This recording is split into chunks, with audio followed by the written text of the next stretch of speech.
Alors que le président américain menace d'imposer des droits de douane supplémentaires de 35 sur les produits canadiens importés aux États-Unis, et ce, dès le 1er août, les 13 premiers ministres des provinces et des territoires se réunissent pour coordonner leur stratégie pour y faire face. Et d'ailleurs, le premier ministre canadien Mark Carney se rendra à Huntsville demain pour rencontrer ses homologues des provinces.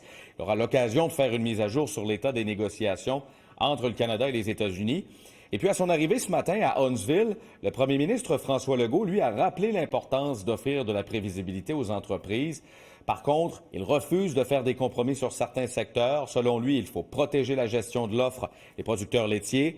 Pas de concession à faire non plus avec la protection de la culture et de la langue française. Si jamais M. Carney décide de signer une entente, il y a certains tarifs ou certains ajustements. Il ne faut pas que ça soit sur la gestion de l'offre pour protéger nos producteurs laitiers. Puis il ne faut pas que ça soit non plus sur la culture et sur la langue. Bon, on sait que le Canada prévoit des investissements importants en défense nationale dans les prochaines années. Et François Legault l'a répété, le Québec peut recevoir sa part de contrat et bien positionné pour le faire. Il a notamment évoqué l'entreprise Bombardier, le chantier naval Davie.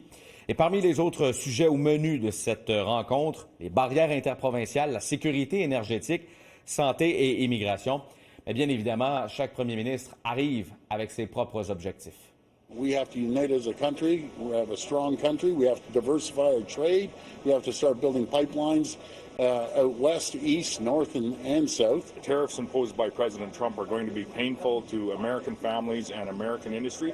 The same holds true for counter-tariffs and Canadians, and we're seeing that in Saskatchewan. Cette rencontre estivale des premiers ministres doit prendre fin mercredi après-midi. Pierre-Antoine Gosselin, TVA Nouvelles, Québec.